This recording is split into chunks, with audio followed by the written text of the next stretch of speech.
meragukan relevansinya, namun data historis kembali membuktikan akurasinya.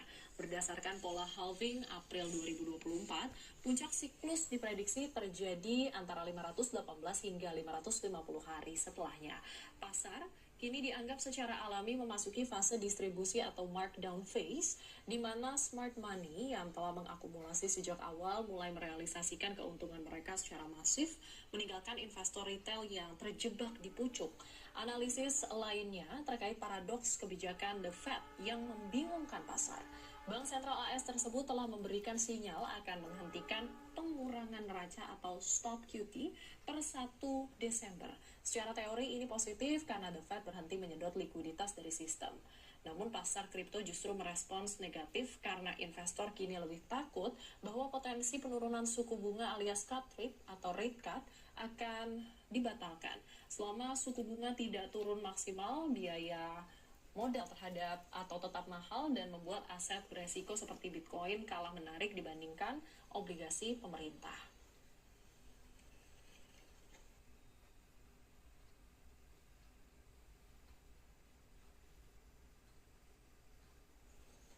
Pemirsa, industri aset kripto kembali menjadi sorotan di tengah dinamika pasar global yang penuh gejolak. Volatilitas yang tinggi menuntut investor untuk semakin cermat dalam mengambil keputusan. Dan untuk membahas ketahanan aset kripto, hari ini kita telah World. Halo, Mas William, apa kabar? Baik, Mbak Sarah. Halo, sebelumnya saya mengucapkan terima kasih. Kita tahu bahwa ini geopolitik dan juga kondisi global ini sedang mengalami volatilitas begitu ya, ketidakpastian juga. Yang terjadi di aset kripto dan mungkin dari segi makroekonomisnya juga.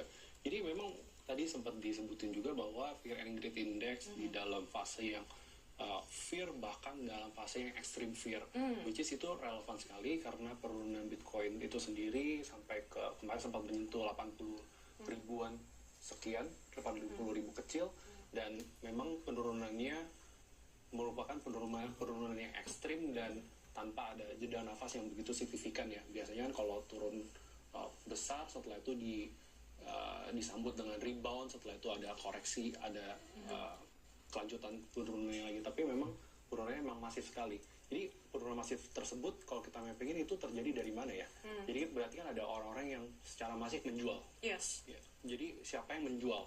Kalau kita lihat di industrinya itu sendiri, ada long term holder dari Bitcoin itu sendiri yang which is mereka adalah previous investor, mereka initial investor di Bitcoin itu sendiri dan crypto world.